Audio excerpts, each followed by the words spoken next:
Hey everyone, welcome to Time for Anything. It's a podcast literally about anything. We're here today to just talk about something that we were interested in. We're glad that you could join us for our discussion.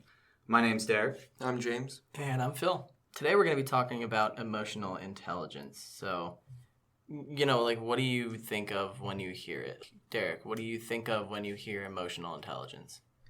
I think of someone who has the ability to not only control but also understand their emotions, probably understand first and then be able to control their emotions, but then also to just understand other people's emotions.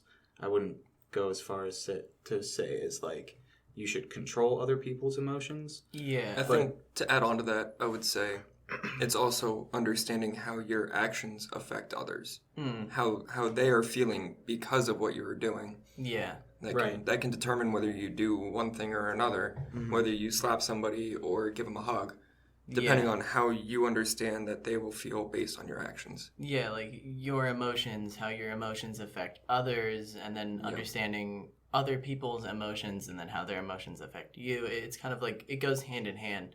It's I kind of like the term emotional awareness in a way because emotional intelligence makes sense.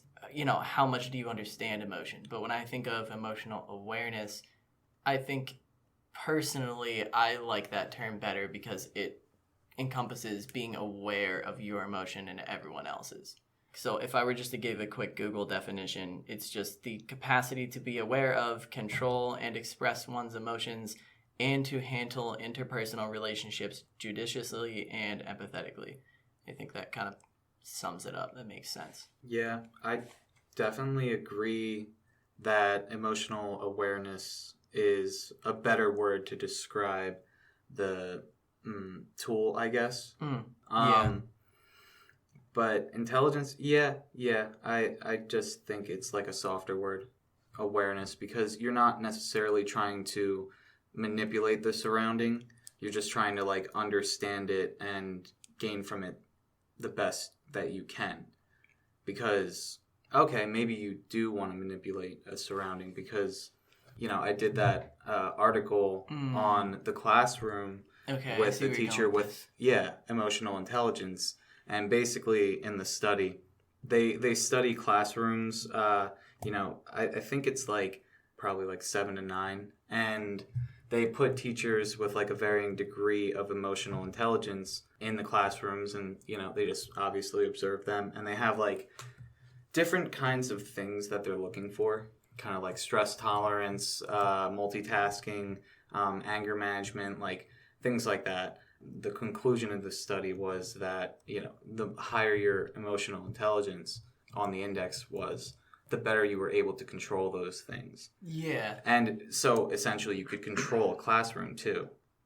Right, that makes sense. I think...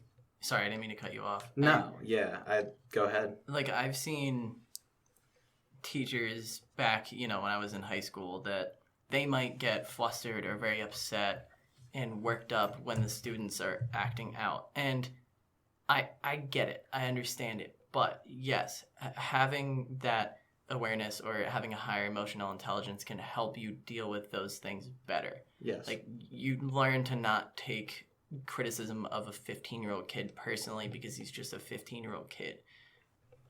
So then I guess you kind of start to wonder if you don't want to take the criticism of the kid personally because you're kind of reasoning through that experience, Are you just going to let your feelings take control of you, or are you going to, use quote unquote logic or reason to kind of break it down and say, well, I shouldn't be taking this personally because, you have times where someone is just acting out of pure emotion, and you might then start doing the same thing because you kind of feed off each other. But maybe you have to take a step back for a second and reason what's going through your head. I wouldn't say that reasoning is part of emotional intelligence, though.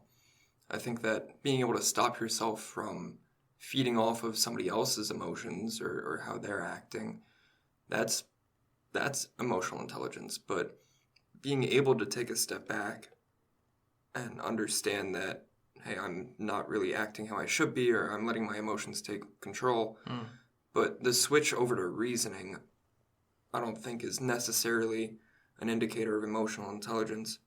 It's more IQ. Yeah, that makes sense. I think. Sorry, go ahead. Reasoning and feeling go hand in hand. Yeah. It's the same side of the, or it's two sides of the same coin. Yeah, it's the idea that you use your feeling to conjugate your reasoning, essentially, because you're basing your reasoning off your feelings. But if your feelings are irrational, then you understand that, like, obviously, whoever or whatever the stimulus is that is projecting this negative feeling inside my brain is it depends on the circumstance at that point. Like, if, okay, for example, like, I'm on a cash register, someone comes up and is rude and really obnoxious and short, my feeling is, I hate this person. Like, I resent this person because why, there's so many reasons why. It's just basic respect, first off. Like, I'm not, really making a lot of money to do this. I'm doing this because I have to. So just be respectful. And then also, screw you, because you're just rude. But either way, my reasoning is this person is irrelevant. I have 20 more customers that could be nice to me, and it's really easy to focus on the negativity, but that's your emotional intelligence. That's feeling. Yeah. And that's reasoning. It's almost like the person getting short with you and potentially yelling at you shows that they don't have a high, like, emotional quotient. You could also just be having a bad day. Well, right. Sure. Yeah, I mean, it could be literally anything. It could just be a one-off. It could be anything.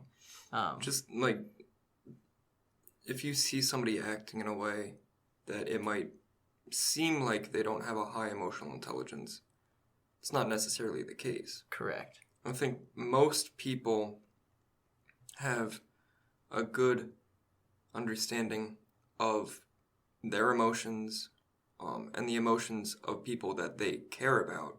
Not necessarily random people, but the people close to them. So I think it's difficult to say who has a higher emotional intelligence than somebody else. Yeah. Because it's all situational, and it's how you handle the situation that is the real tell, and it's how you consistently handle the situation. Yeah. Or similar situations. I start to almost think about, like, Spock from Star Trek.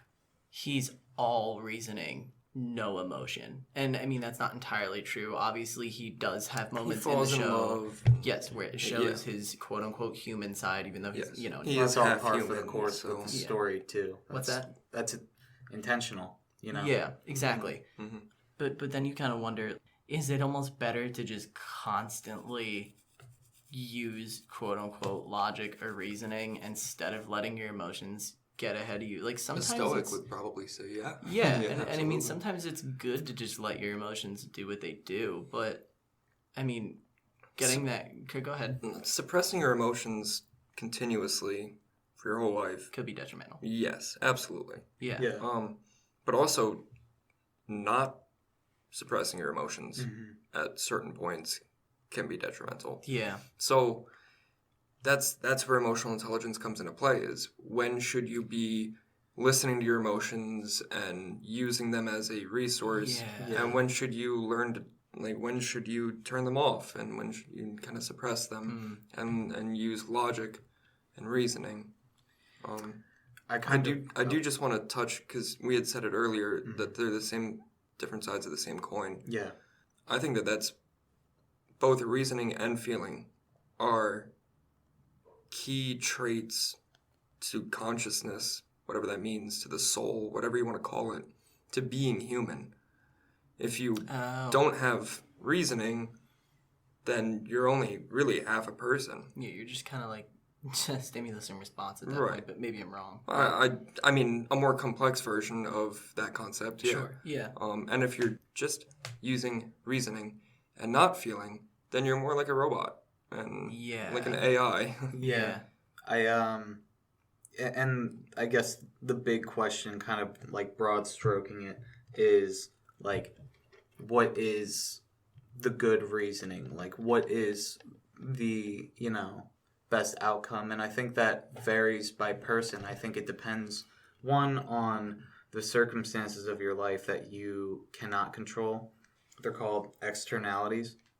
Essentially, it's your environment.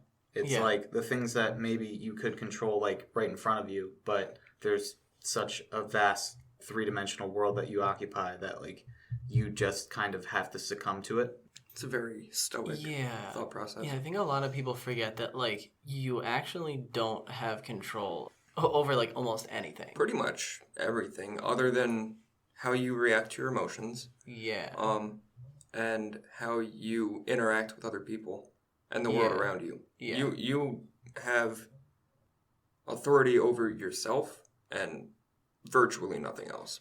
Yeah, I still think back to that time, like, I got laid off during COVID, and driving to my employer with my work stuff in the trunk. I get laid off on my birthday, have to drop off my stuff, right? Have to drop off my stuff, and then clean out my desk, and then leave.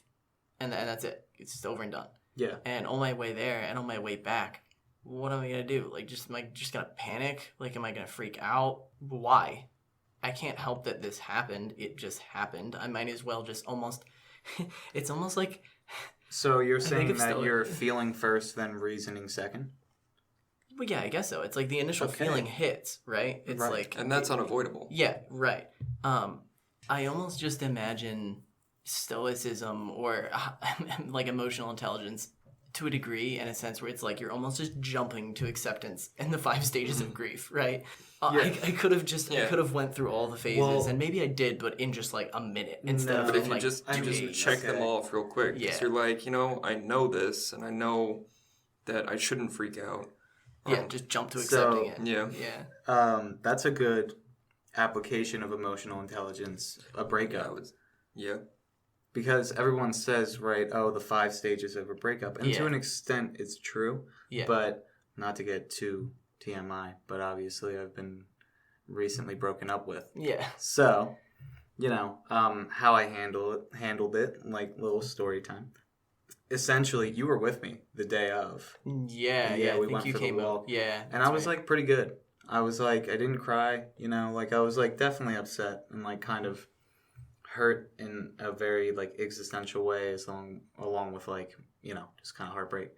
And I drove all the way down to Philly, and I was fine, honestly. I was okay, and then I just decided I wanted to cry. I was like ready for it.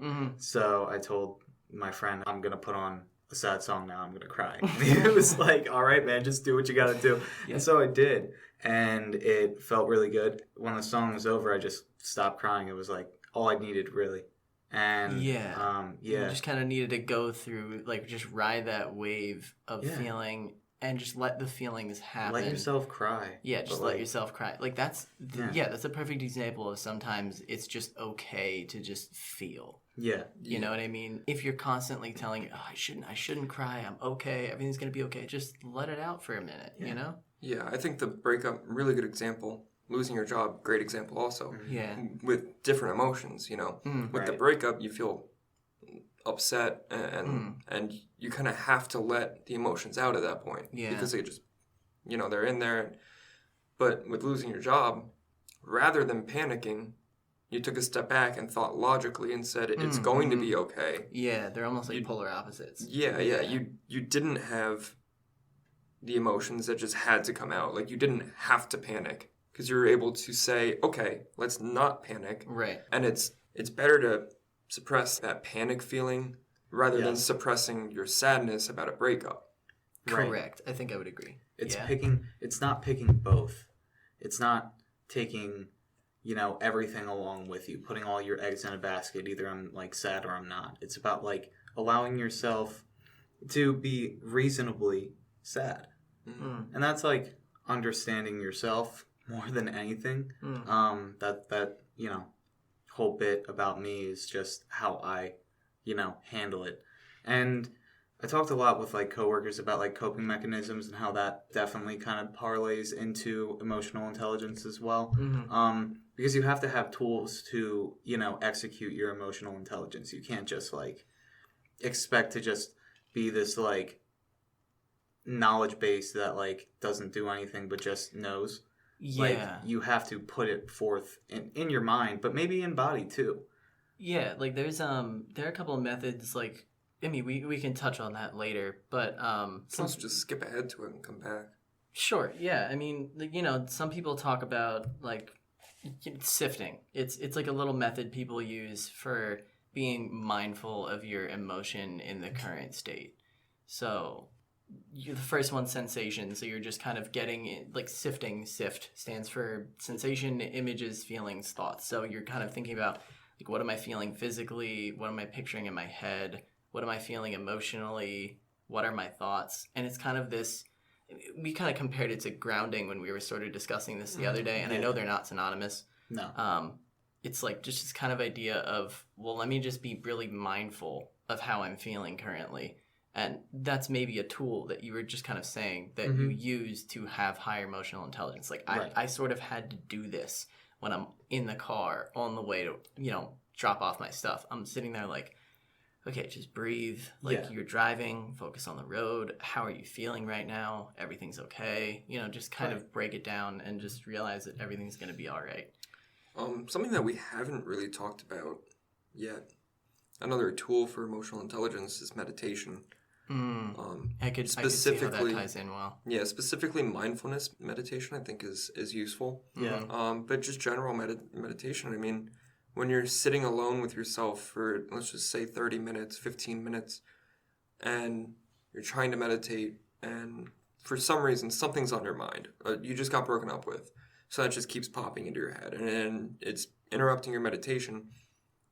But, sitting alone with yourself and with your emotions and letting them, your emotions come to you, and then understanding them and understand how it makes you feel, and figuring out using sifting or another method to control that emotion, I think is very useful. I know personally, emotional intelligence hasn't really been a thing for me. Like, obviously everybody's emotionally intelligent in some way, but I never would have practiced on or trained it or whatever you want to say Yeah. without meditation. Like, through Okay. meditation, it was an avenue to understanding my emotions and understanding how other people feel a lot of the time. I think it does a good job of, in a very soft way, controlling your emotions. Yes. It's not as like rigorous as like shame or religion. More so as like, because that's kind of what that is, right? Like sin, for example. In some ways, it parlays into emotional intelligence, but it's just like emotional intelligence, like thou shalt not kill. Yeah, don't kill people.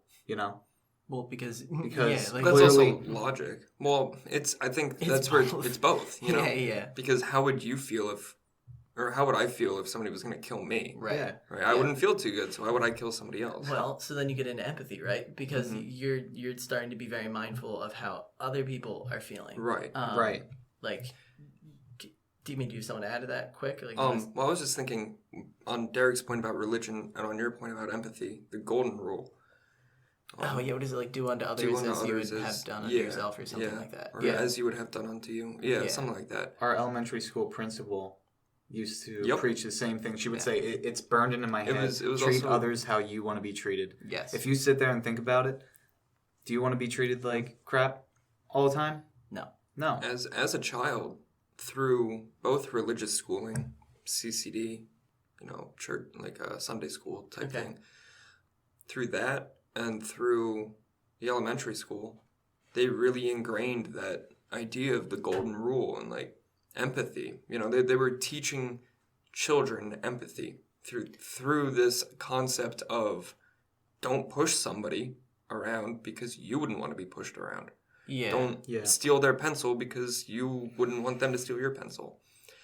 So it's sort of this introduction to empathy for children, which later on, I think we have a lot to say about empathy and it plays a lot into intelligence or Yeah. emotional intelligence. I think, just what you were saying. I mean, you were raised Catholic. I think Derek was raised a lot more Catholic than you were. Like, maybe I'm wrong about that. I was Roman Catholic, Me yeah. too. Okay. like very strict. Okay. My fair grandparents were pretty.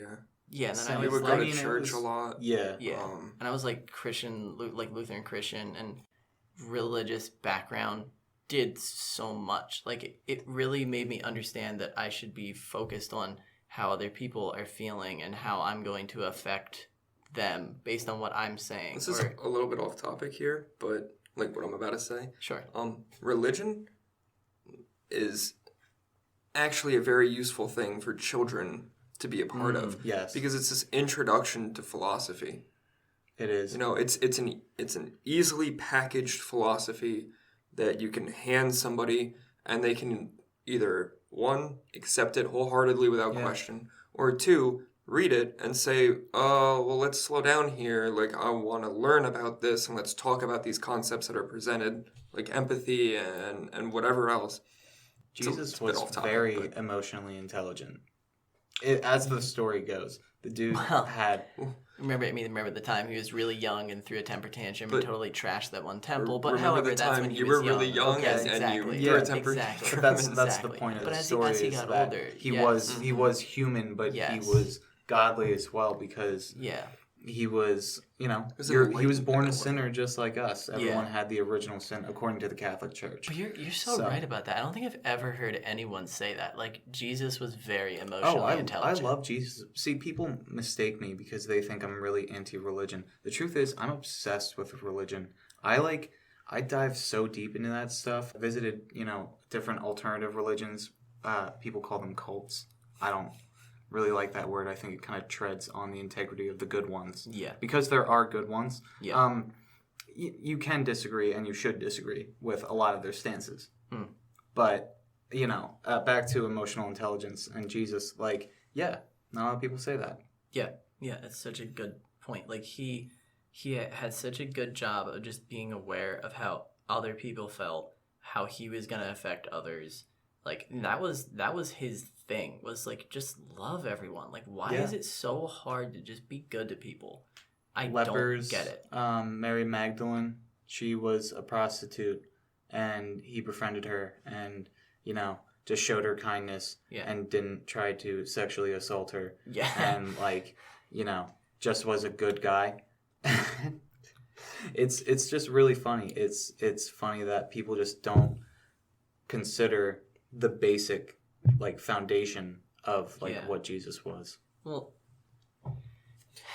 it makes me wonder if okay, and forgive me that I can't remember the name of it, but do you remember that newsreel that came out it was probably a couple years ago about that island where it's they think it's the only one of, if not the only place on Earth that is essentially untouched by modern society, and they were don't go there. You will die if you go there. Apparently, Cannibal. they've like, shown very aggressive behavior. hostile. Yeah, And I actually read a lot about that. yeah, they got the missionary who was yeah. well, I'm going to spread the word. I'm going to go there. He ended up being killed. And there were a few instances where governments were able to contact and sort of have a relationship with that tribe there. okay, But it never lasts. yeah, They're not entirely hostile all the time, right. but don't push your luck, Yeah, and I wonder if you've got a remote society that's not. I still think Hitler lives there. You still okay? That's a whole nother thing. Don't even get me off on that. That's big conspiracy. That's there. big huge conspiracy. conspircy. Baseless conspiracy. Baseless I would conspiracy. say Argentina if anything. All right, I'm not I'd even say getting maybe off the on North That's a Pole, rabbit I'm not even doing hole. it. That's a rabbit hole. I'm You not can going really down. just Google that one. You can jujule that one. I wonder. I mean, at this point, he's dead. I just wonder yes, Either way. if the Undoubtedly. people who are on that island have empathy. You have to. I would argue they do, and maybe I'm wrong. But For I'd themselves. Yes, like Yes. I said earlier, Yes. with the people that they're close to. Yes. I would imagine that those people on that island empathize with one another and take care of each other. And maybe I'm totally wrong because I don't know. Well, I think that's a pitfall of empathy is that, like, you know, you can't be too overly empathetic. And I think that's, kind of the world we live in. But I think we could tone down the empathy a little bit. I think we have to be realistic about the situations that we're in. I don't know though. I mean, empathy does such a good job at helping you take care of other people. But Like, it can put you in circumstances where you could end up getting hurt, either like physically, emotionally, well, mentally. but that's when you have to use reasoning to determine whether or not it's worth the emotional investment. Well, this is where you have to kind of pull back empathy, though. Because, like, Okay, fair enough. toxic relationships, prime example. Yeah. One person, especially if it's like an addictive relationship where one person is an addict, the other partner will stay because they feel a tremendous amount of empathy and guilt for leaving someone who's destitute on their own. But in fact, they're actually hurting them because they need to kind of do the Buddhist thing where you remove all the things that give you pleasure, including your partner, and you meditate on how your emotions have led you down this path. So I'm going to tie it all together right now, just to like reel it back into emotional intelligence. That's just basing. My mom talks about that all the time. She's a therapist. That's just getting your base. Yeah, what's her title? If you had to give her a job title. A clinical therapist. She works in addictive counseling right now with age groups, in our age group actually. Yeah. From like anywhere to like a teenager to 26. Yeah. And it's rough. Like, she comes home some days and she's like, I don't even know what to tell these kids because they're so caught up in either the coddling of their parents, the empathy that others feed into them, that they're not taking themselves seriously and actually trying to change their life. It is one of the hardest things you could ever do. Yeah, it's like having to let that kid learn, like, pull back your empathy in a Beat way. addiction. And beat addiction, too. Beat addiction is the hardest thing you ever do because it's so multifaceted. It's layered. Yeah. Emotional intelligence is just one part of it. If you're addicted to heroin, you are physically addicted. Your body will ache. You could die. Yeah, that's very true. So it's emotional intelligence is a big part of it. People say it, but they don't mean it, I feel like. Okay, I could kind of get what you mean. So I want to pose a question. Sure. Do you think empathy would be better described as a learned emotion or an innate kind of just emotion that you don't have much control over whether you feel it or not? It's just kind of there in the background for you genetically or just from nature. Or is it learned and you can practice and learn to be more empathetic? I don't know. I mean, Derek, you said something interesting the other day about how if an elephant that's part of their, let's just use the term tribe, dies, they will stay with the body for about a week to make sure that it's not picked off by scavengers. And that shows that they have an appreciation for their lost one, which would make me imagine that they have an appreciation for the ones that are still alive. Dolphins, I can imagine, do the same thing in the sense where they show empathy towards each other. But are they showing empathy towards each other because others in the tribe have shown empathy towards them, so they learned to show empathy back? But that's the or thing. Or is it just innate? So if you've got multiple species on the planet showing empathy, it, to me, almost shows that empathy is something that's kind of just hardwired in there, and you can either boost it or diminish it based on the way you've been enculturated.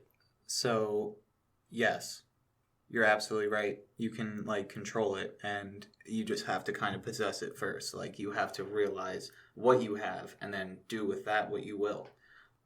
You said dolphins, and I get triggered because I am scared of dolphins. I don't hate them. But I think they are water people. They could potentially be smarter than us. That's a podcast for a different day. Yeah. But the article we were talking about talks about how dolphins show random acts of kindness towards all kinds of species. Yeah. I remember seeing this It's not always like they would, though. Okay, but that go makes ahead. sense. Yeah, I remember seeing a video that really stuck with me, and this is just kind of silly and sort of weird. But this girl just she's standing on a boat with her friends, and she drops her phone off by accident, and it falls into the water. And this dolphin goes down into the water, like who knows how far, and grabs the phone, swims back up, and gives it to the girl. And she gives it to him, and then she's like, oh, wow, thanks. And the dolphin is showing visible signs of happiness. Like, you dropped this. I went down and picked it up. I brought it back to you. That shows that the dolphin is aware of the other person and is aware that that person might feel something negative had they lost Right. that item. Yeah. Right? Yes. I don't know, maybe I'm wrong, but that dolphin's like, oh, this person just dropped this. I should give this back because they probably want it back. It shows that they're aware of the emotions that the human is experiencing. Right. That's crazy. Yeah. That shows. I don't They are even, that's incredibly intelligent. so I mean, smart. like, I'm not an expert on dolphins, but I've I'm seen no marine enough to biologist. say. Also, when you consider, sure, you want to relate it back to emotional intelligence. Sure, this is definitely just a tangent, but like the environment, right? Okay. On Earth, on the ground, there's a lot of factors, and including weather, like weather effects. You know, weather does affect the ocean as well. Yeah. But like, you know what I mean? Like, it's like the brunt force of a tornado, a hurricane. You're not experiencing that 300 feet down, maybe. Okay. So the lower you are, the less agitated you are. So like, you don't really need legs to run. You have flippers where you can move faster than running. You don't, Like you don't need houses. You don't need. You're in the ocean. You float. Like you're saying, the external pressures Yes. are helping you in a way almost develop better emotional Empathy. intelligence Yeah. and empathy because And you're empathy. not constantly. Yeah, that's the thing. I remember thinking a few months ago. Think about how many things we have to pay attention to and worry about on the day to day. Where's my wallet? Is my car insurance paid? Is my phone charged? Da da da. And I think having all these things to worry about and balance could almost be the reason why we have a higher EQ compared to a ton of other species on the planet, because we've had to regulate the emotion because there's so much going on. And maybe I'm wrong. Well, I think it's also partly the ability to communicate, like how Sure. Okay. effectively we can communicate with people. Because You can now literally I can without just- language, you can't convey emotion. unless in a way. it's Well, I mean, you like can, a dog can read emotions. Sure. But I think language plays a big part. But I also think, sort of like what you're saying, like these stressors in our environment, but also just the wide variety of emotions that we feel. We feel every emotion that we know exists. Like maybe dogs have an emotion that we don't. Oh yeah, that's But so interesting. Yeah. But- I have this thought. Do you guys mind if we expand? Go first. So the internet, in terms of like emotional intelligence, I think it's really hard unless the person is being genuine to read emotional intelligence on the internet, because you cannot catch that person in the moment. If I could walk up to a troll in live person and berate them, I'm right here, man. yeah. Well, like, here's a little fun fact that I just love. 85% of communication is mannerisms, facial expressions, and tone of voice. Yep. You cannot convey that over text. No. And all that stuff. It's I also almost the hate it. difficulty with like books and writing That's very true. versus like a movie version. Yeah. Like you might read a book and then you see the movie and you're like, that's really weird. I didn't know that's what the character was feeling. But it's because it's sort of just up to interpretation. Now, books do a really good job because there's other factors into it that might show you the character's Or emotions. like literally Not- a line of dialogue that Right, says Tim right. felt sad. Yes, You're like, exactly. okay, Tim feels sad. But like here, dialogue, like a play, Yeah. like a script. Yeah. You don't really get to know what the character's feeling if you're just reading the lines of dialogue. Yeah, you're like interpreting how they would feel. And now they might make it obvious, like, hey man, that really hurt or something, Like they're like, hey, that didn't feel good, so you would be able to tell then. But yeah, Right. like over text and over the internet, it's difficult. Yeah. And one thing I think about is like, have you ever just been talking to someone and like maybe you're not being exceptionally giddy or happy over your text, but you feel like you've done nothing to convey that you are trying to be passive aggressive or negative or something, and this other person is just interpreting you in the wrong way entirely. I've been on the other end. I've been on the wrong interpreting end Okay. because, like I said, it's really hard for me to gauge. I'm more along the lines of if you're not, if you're having a bad day, just text me later. Because, what Yeah, sort of right? conversation are we even having? Why are we texting in the first place? Yeah. So it's it really depends. I think people would continue to text and then they're frustrated.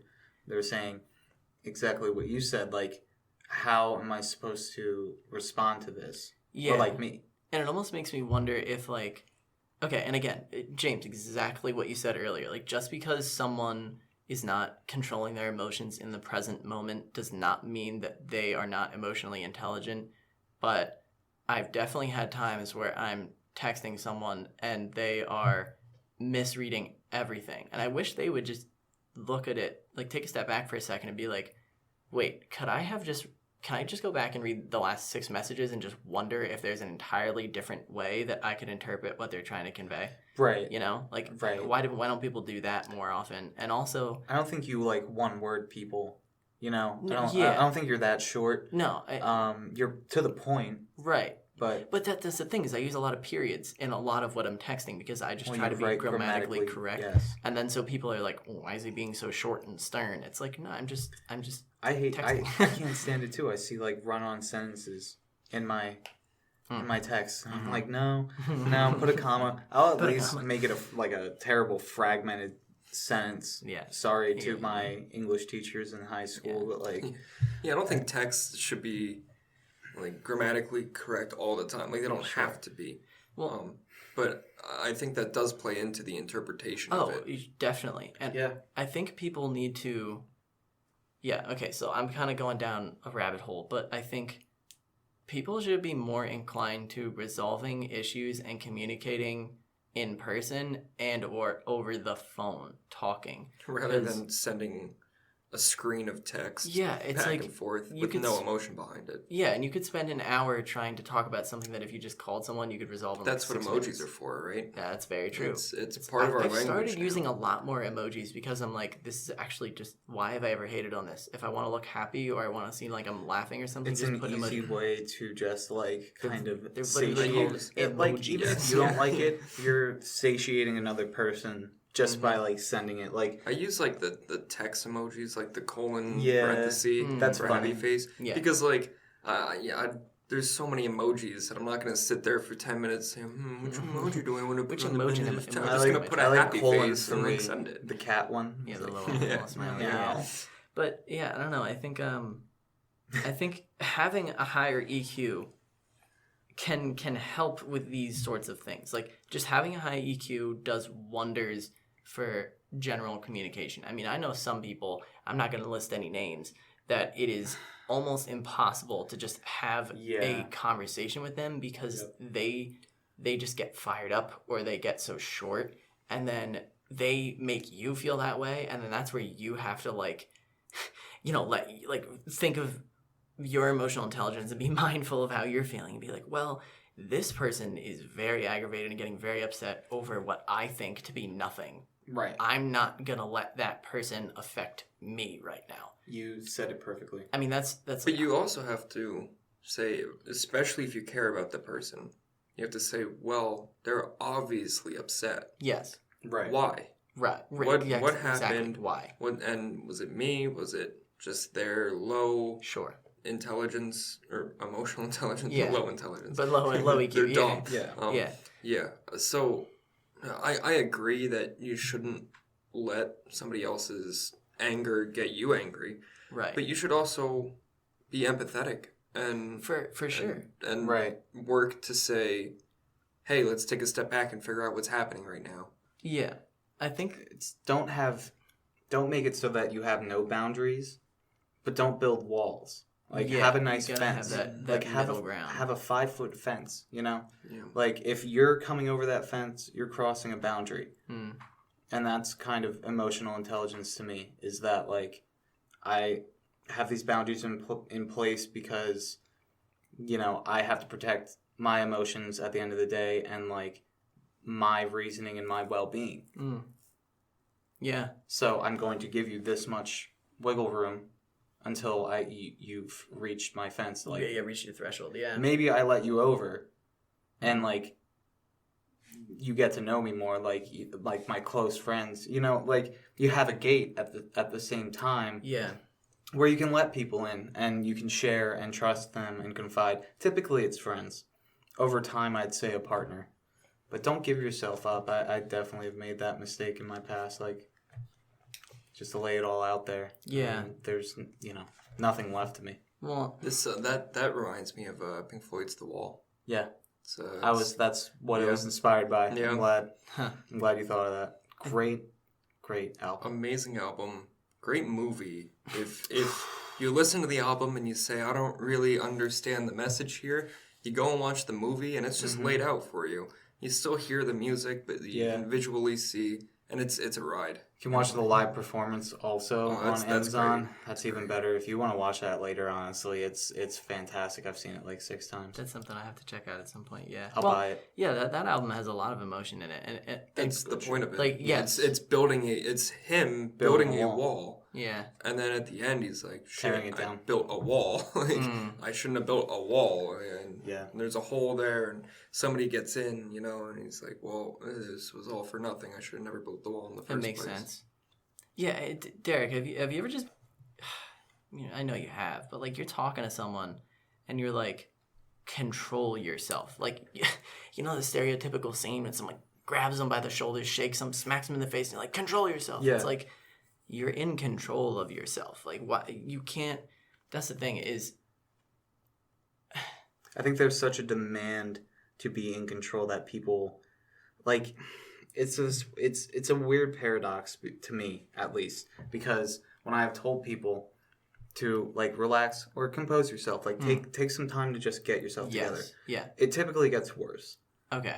I And like can understand that. it'll be like a big release, and you just sit there and you wait, and if it ends, it ends. But sometimes if people are angry, if the emotion you're dealing with is anger, Yeah. telling people to relax will do the opposite. just It'll triggers them. irritate them. Yeah. And the truth is, just compose yourself for a second. Like, Yeah. just take a second.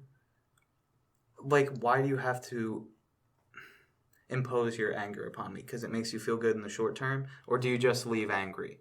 You Yeah. probably just leave angry. Right. You don't. So if actually you, like, resolve calm anything. down and actually, like, relax and realize that nothing really matters anyway, that your life is not important and that you are not important, you're not special, And your emotions are just temporary.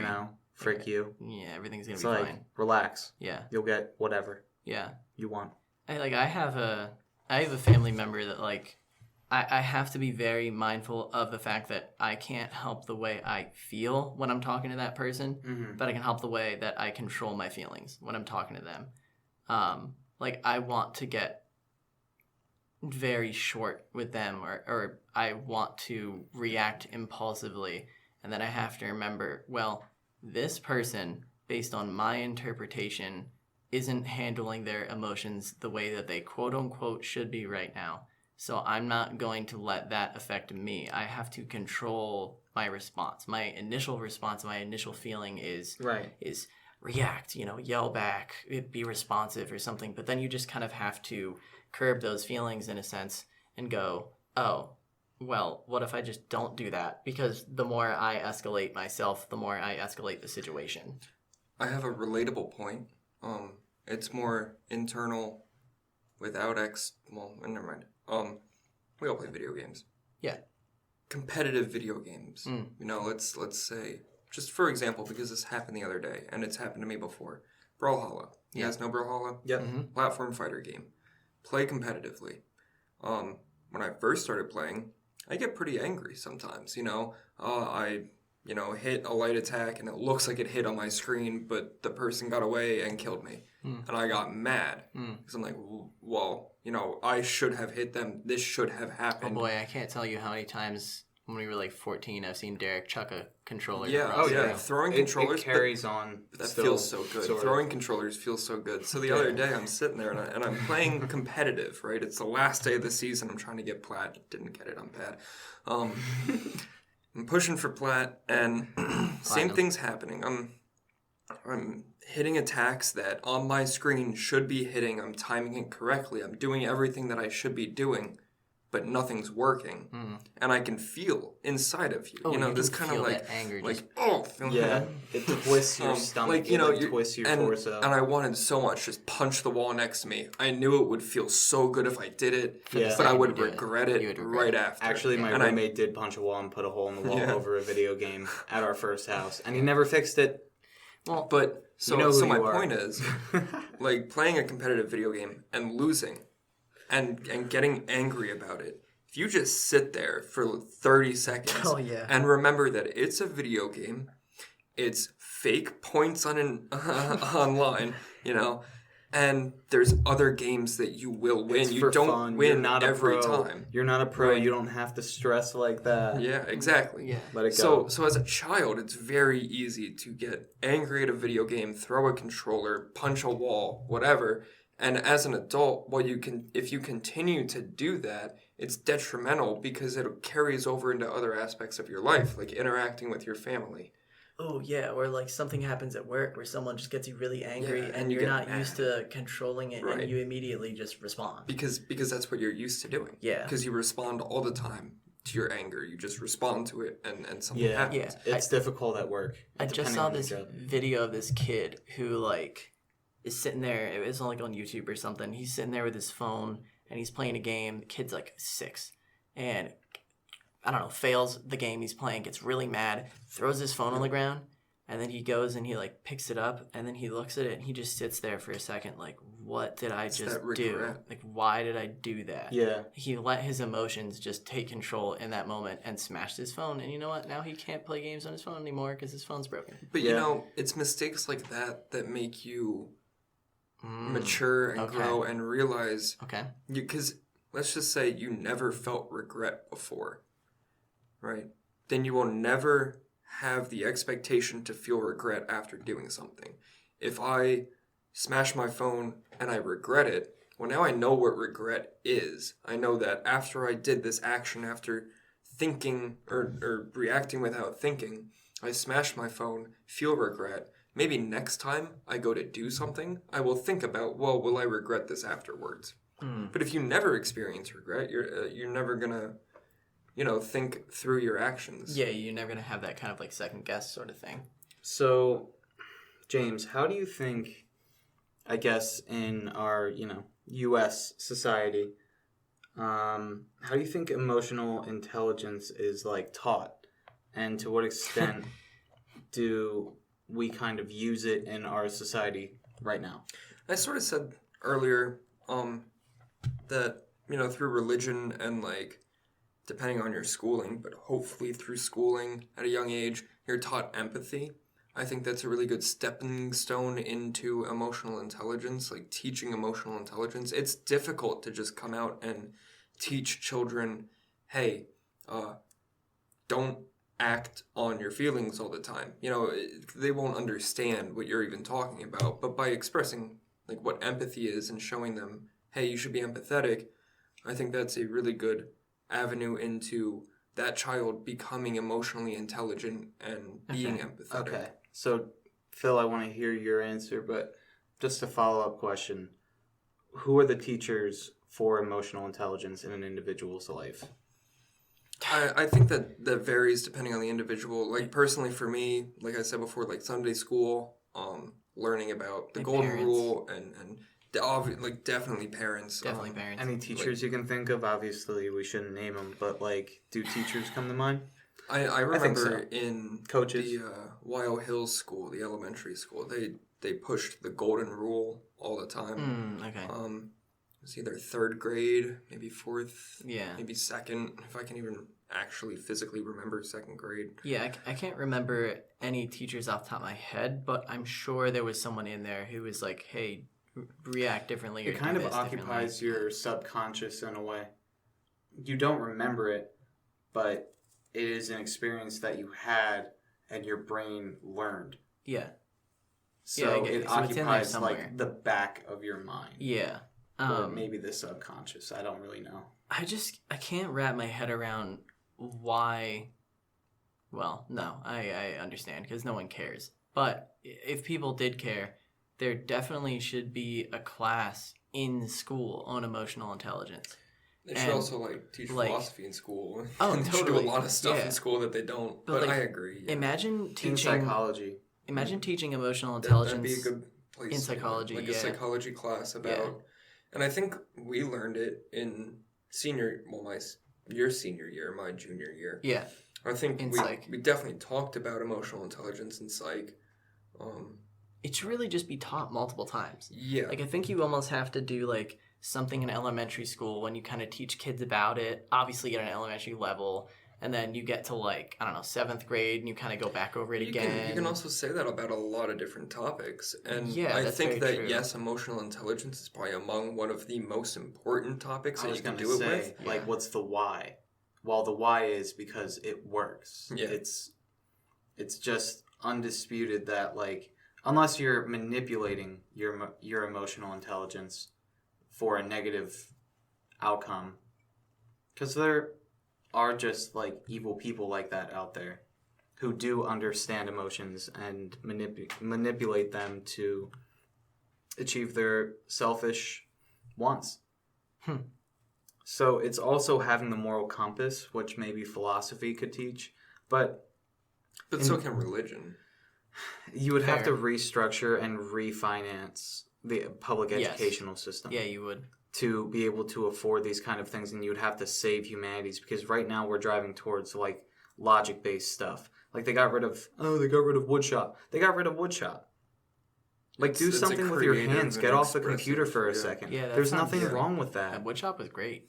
Woodshop was amazing. Like they're defunding sports. They're defunding the arts. Like Well, it's Music. hilarious that we're defunding all these departments because they have to make room for the computers that they buy for every kid. exactly. Mhm. It's insane. They're shoving a tablet in our face, and people want to die. Oh, that's not true. Maybe not now, but like they're gonna integrate it over the course of 10 years. Well, yeah. You think 10 years from now, the classes that exist now are even gonna exist? Maybe. Yeah. Well, back in like I know on our last year of high school, James, I guess it was probably your junior year. Like Yep. Tablets. we had the tablet computer thing. Oh, we had a tablet. We had tablets for a while. We had Yeah. those Asus tablets. You remember Yeah, those? yeah. And then we got iPads. Well, we always had the MacBook cart that would show up. Yeah, like that was a that thing. would travel since around we It's were a good kids. idea in theory. They just didn't execute it. Like Yeah. I was a part of the trial run for the whole technology integration. It was me and Mr. Miller's math class. Oh, it's same. Yeah. yeah. We had I iPads. wasn't in your class. We had I don't think. iPads the first year. Wow. iPads were legit. We were like, wow, you know, that the software is good. Whether you like Mac or not, or, you know, Apple or not, it does its job. But then there's the Asus. And that thing Dude, tanked. that That was listen, awful. But hold up, I don't want to smack talk Asus as No. a Asus is whole. great. No, Asus as a is great. whole, Asus but is actually a great. but how brand. they It's just actually mediocre. executed it sucked, and the software Yeah. that they were using is primitive compared to it's- like what it is It's today. whatever device it was and whatever software they were using. It They just pulled the wasn't trigger working. too fast, and I think they recovered now. I think they do like mean, iPads or something now. Yeah, it's wild. They're gonna recover. Yeah. But going back to topic, unless you have No, go ahead. if you have something to say. No, go ahead. So, I know I told both of you. I don't think either of you did it, but this EI test Yes. Yeah. on psychology. Actually, I'm gonna steal your laptop here. So Sure. I actually you did wanted to do mention it on the podcast, but I forgot to. It takes mention it about to you guys. 45 minutes. Okay, so Wow. maybe not. It's on No, we could- Psychology Today. It's the Psychology Today website. We could probably paste the Um, link on whatever platform Yeah, you're absolutely. listening to this on. Yeah, we'll be Like, able to. So it's an emotional intelligence test. It, it's just a number from 0 to 100. I don't really get how they score it. I don't know if there's like a correct answer, quote unquote, or if you get half points or yeah, whatever. I'm sure there's more you But- can read about it. The test itself will show you what emotional intelligence really is. And when you read a question, obviously answer honestly, but you can see what they're kind of looking for. As you're taking it, yeah. So I just think it's a good thing to do if you have like a free 45 minutes or so.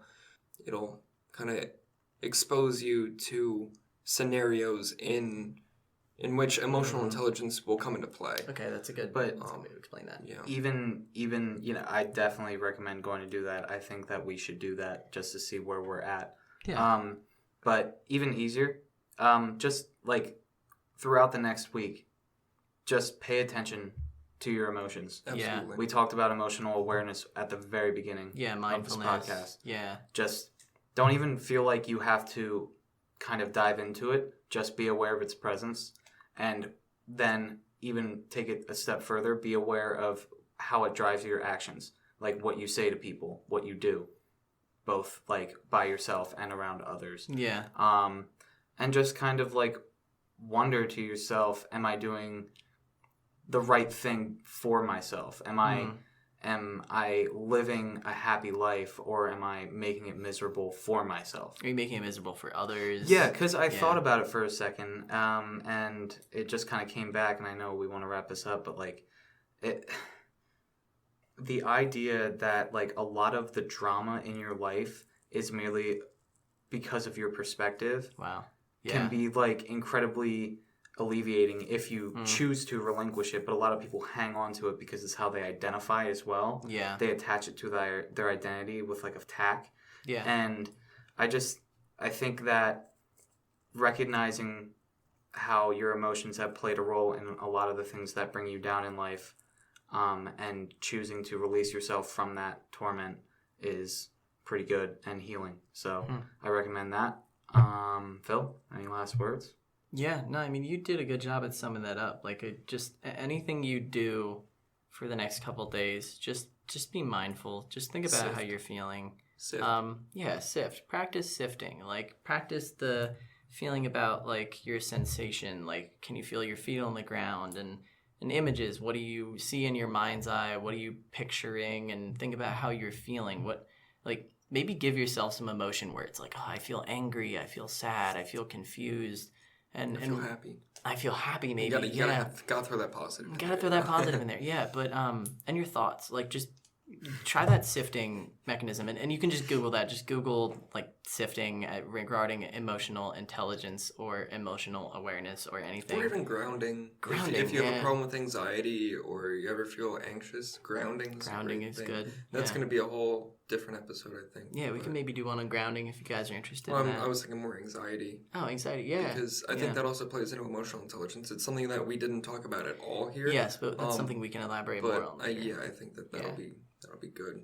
But hey, Thanks, guys. thanks for listening. tuning in. We'll catch you folks on the next one.